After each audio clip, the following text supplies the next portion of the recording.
Howdy, folks, and welcome. We live in a world where the automobile is as common as a horse in a stable once was, a tool for freedom, commerce, and adventure.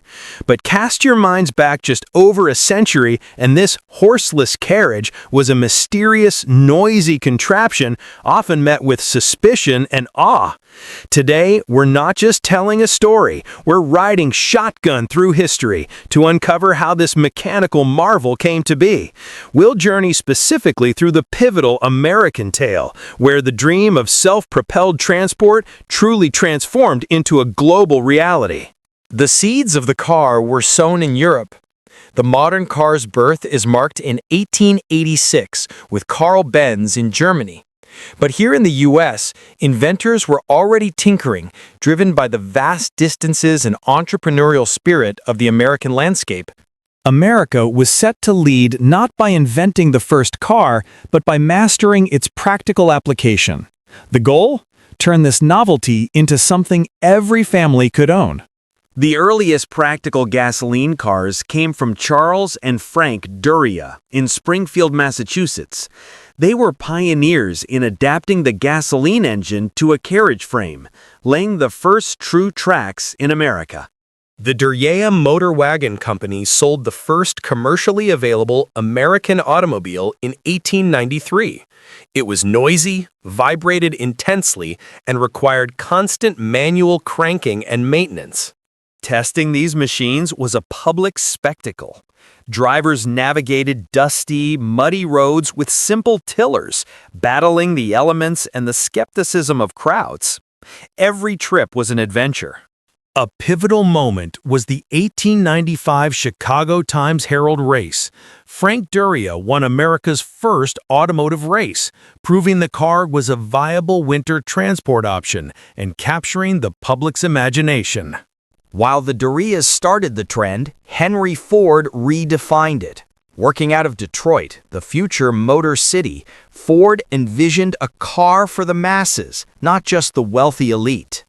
Ford officially founded his company in 1903, but the true game changer arrived in 1908 with the revolutionary Model T.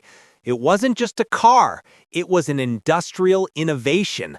Ford perfected the moving assembly line in 1913.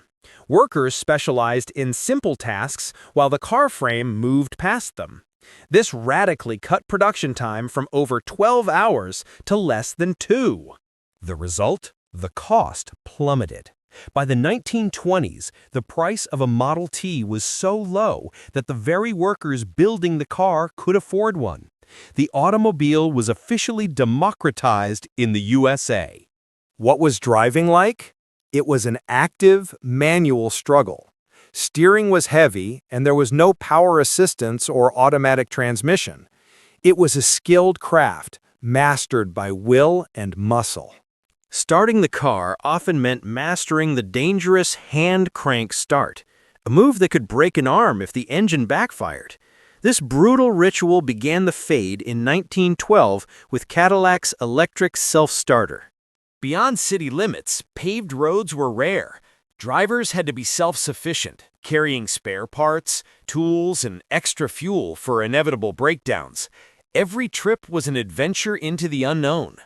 A scenic, panoramic view of a freshly paved, early American road, not modern highway, cutting through a rolling landscape. The road symbolizes progress and connectivity, warm, cinematic sunset, sunrise light. From the experimental workshops to the roaring assembly lines, the United States didn't just embrace the automobile, it industrialized it with unmatched ferocity. The Model T became the blueprint for every affordable car that followed. Today, our modern cars, with computerized brains and digital systems, are worlds apart. But the core principle of personal freedom, sparked by those early American pioneers, remains undimmed.